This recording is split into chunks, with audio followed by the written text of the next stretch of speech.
Hi வணக்கம். நான் doctor Jhansi Shijo. இந்த வீடியோவில் நம்ம என்ன டிஸ்கஸ் பண்ண போகிறோம் அப்படின்னா மங்கு பற்றி, அதாவது நம்ம ஸ்கின்ல நம்ம தோலில் வரக்கூடிய ஒரு பேச்சஸ் ஹைப்பர் பிக்மெண்டேஷன். அதாவது ஒரு 35-40 வயசு தாண்டும் போது நிறைய பெண்களுக்கு நம்ம பார்த்தோம் அப்படின்னா இந்த பட்டர்ஃப்ளை ஷேப்பில் இந்த ரெண்டு பக்கமுமே ஒரு பேச்சஸ் மாதிரி இருக்கும், கருப்பாக பேட்சாக இருக்கும். இது எதனால் வருது, இதுக்கு என்ன சாப்பிடணும், இதை எப்படி சரி பண்ணணும்னு சொல்லிட்டு இந்த வீடியோவில் நம்ம கம்ப்ளீட்டாக பார்க்க போகிறோம்.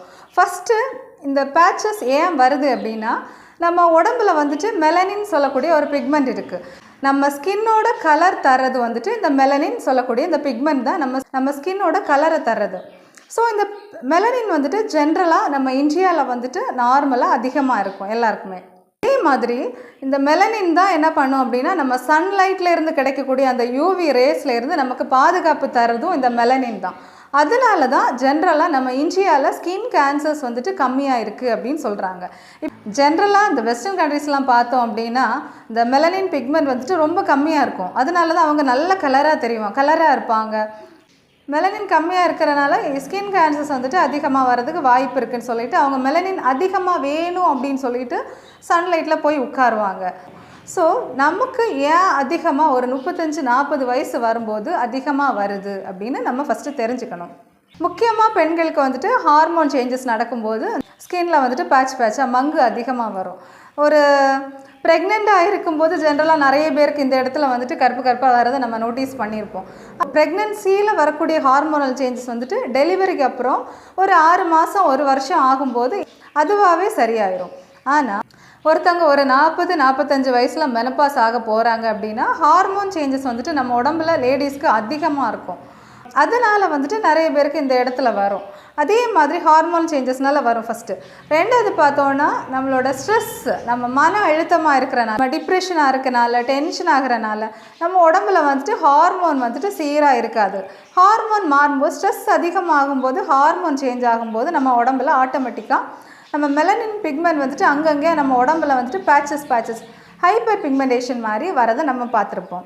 நிறைய நம்ம ஆட்கள் என்ன சொல்லுவாங்க அப்படின்னா, முகத்தில் இந்த மாதிரி கருப்பாக வந்துருச்சுன்னா கஷ்ட காலத்தில் தான் இப்படி வரும் அப்படின்னு சொல்லுவாங்க. ஆனால் அது கிடையாது.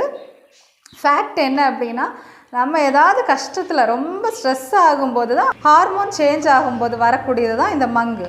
அடுத்தது பார்த்தோன்னா தைராய்டு ப்ராப்ளம் இருந்துச்சு, PCOS இருந்துச்சுன்னா அதிகமாக வர்றதுக்கு வாய்ப்பு இருக்குது. அடுத்தது நம்ம காஸ்மெட்டிக்ஸ் நம்ம யூஸ் பண்ணோம், இப்போது ஹேர் டையாக இருக்கட்டும், ஷாம்புவாக இருக்கட்டும், சோப்பாக இருக்கட்டும், இந்த நம்ம கெமிக்கல்ஸ் நம்ம உடம்புல நம்ம யூஸ் பண்ணும்போது ஸ்கின் டேமேஜ் ஆகி ஈஸியாக இந்த மெலஸ்மா அதாவது மங்கு வர்றதுக்கு அதிகமான சான்சஸ் இருக்குது. அடுத்தது பார்த்தோம் அப்படின்னா நம்ம வெயிலில் முக்கியமான ஒரு காரணம் பார்த்தோன்னா, நம்ம வெயிலில் போகும்போது இந்த சன்லைட்லேருந்து வரக்கூடிய அந்த யூவி ரேஸ் வந்துட்டு நம்ம ஸ்கின்னை டேமேஜ் பண்ணும்போது இந்த பேச்சஸ் வந்துட்டு நம்ம ஸ்கின்னில் வந்துட்டு அதிகமாக வர்றதுக்கு வாய்ப்பு இருக்குது. அடுத்தது பார்த்தோன்னா நம்ம இப்போ ஸ்மோக் பண்ணுவாங்க, நம்ம பக்கத்தில் யாராவது ஸ்மோக் பண்ணிகிட்டு இருக்காங்க அப்படின்னா அவங்கக்கிட்ட அவங்க ஸ்மோக் பண்ணும்போது அந்த பேசிவ் ஸ்மோக்கிங் நம்ம சொல்லுவோம் இல்லையா, அந்த ஸ்மோக்கிங் பண்ணும்போது அதுலேருந்து வரக்கூடிய கெமிக்கல்ஸ் வந்துட்டு நம்ம ஸ்கின்னில் வந்துட்டு டேமேஜ் பண்ணிவிடும், அதனால வரும். ஸோ இப்போ ரிசர்ச்சில் என்ன சொல்கிறாங்கன்னா, நம்ம வெளியே வந்துட்டு என்ன தான் கேப்பு நம்ம நல்லா கவர் பண்ணிட்டு போனாலும் நம்ம சன்லைட்டில் இருந்து வரக்கூடிய யூவி ரேஸ் வந்துட்டு நம்ம ஸ்கின்னை டேமேஜ் பண்ண அதிகமான வாய்ப்புகள் இருக்குது அப்படின்னு சொல்லிட்டு ரிசர்ச்சில் சொல்லியிருக்காங்க. ஸோ இதை நம்ம சரி பண்ணணும் அப்படின்னா என்ன பண்ணணும், என்ன சாப்பிடணுன்னு தான் நம்ம பேச போகிறோம். ஃபஸ்ட்டு பார்த்தோன்னா வெயிட் அதிகமாக இருக்கவங்க வெயிட்டை குறைக்கணும். ரெண்டாவது PCOS இருக்குது, தைராய்டு இருக்குது, எனக்கு ஹார்மோன் ப்ராப்ளம் இருக்குது அப்படின்னு சொல்கிறவங்க உள்ளாடி மெடிசின்ஸ் எடுக்கணும். என்ன தொந்தரவுனால என்ன பிரச்சனையோ அந்த பிரச்சனைக்கு கண்டிப்பாக உள்ளாடி மெடிசின்ஸ் எடுக்கணும். இப்போது மெனப்பாஸ் ஆக போகுது, மென்சஸ் நிற்க போகிற டைம் ஒரு 40-45-50 வயசில் நிற்க போகிற டைமில் இருக்குன்னா அதுக்காக மெடிசின்ஸ் இருக்குது நம்ம. ஸோ அந்த ஹார்மோன் கரெக்ஷன்ஸ்க்கான மெடிசின்ஸ் நம்ம இருக்குது, ஹோமியோபதியில் சித்தாவில் மெடிசின்ஸ் இருக்குது, நம்ம அது எடுக்கும்போது நம்ம சரியாகும்.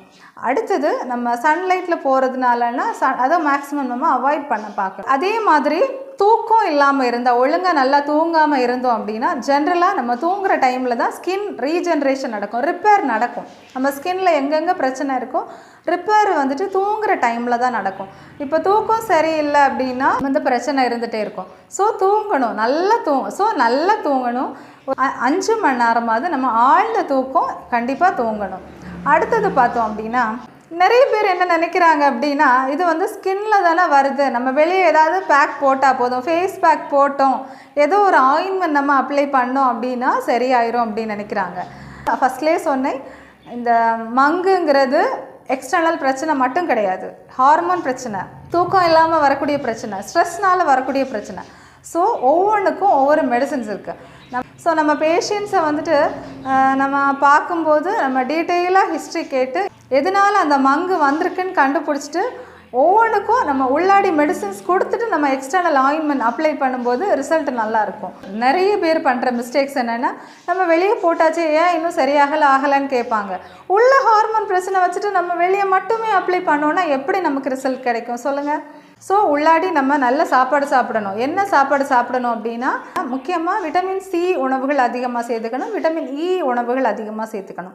விட்டமின் சி சொல்லும்போது நம்ம டெய்லி நீங்கள் நெல்லிக்காய் ஜூஸ் எடுக்கலாம், ஆரஞ்சு ஜூஸ் எடுக்கலாம், லெமன் ஜூஸ் எடுக்கலாம், கொய்யாப்பழம் எடுக்கலாம்.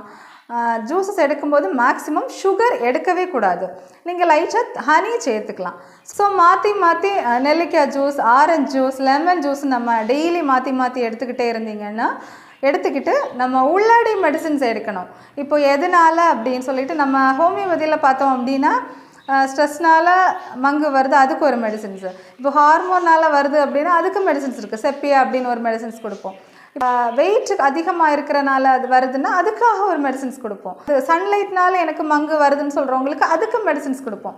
ஸோ டீட்டெயிலாக பேஷண்ட்ஸ் கிட்ட கேஸ் டேக் பண்ணிவிட்டு எதனால் வருதுன்னு கண்டுபிடிச்சிட்டு நம்ம மெடிசின்ஸ் உள்ளாடி கொடுத்துட்டு வெளியே நம்ம ஒரு ஆயின்மெண்ட் அப்ளை பண்ணும்போது நம்ம உணவுகளும் எடுக்கும்போது மங்கு வந்துட்டு ஈஸியாக சரி பண்ணலாம்.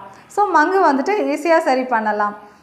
ஹோமியோபதியில் ஆயின்மெண்ட் பார்த்தோன்னா நம்ம மெல் எக்ஸ் அப்படின்னு சொல்லக்கூடிய ஒரு ஆயின்மெண்ட் இருக்குது. அதுவுமே நம்ம ஃபேஸில் அப்ளை பண்ணும்போது நம்ம ரிசல்ட்டு நல்லா கிடைக்கும். ஸோ இந்த வீடியோ உங்களுக்கு யூஸ்ஃபுல்லாக இருக்கும் அப்படின்னு நம்புகிறேன். யூஸ்ஃபுல்லாக இருந்துச்சுன்னா ஷேர் பண்ண மறக்காதுங்க, சப்ஸ்கிரைப் பண்ண மறக்காதுங்க. ரொம்ப நன்றி.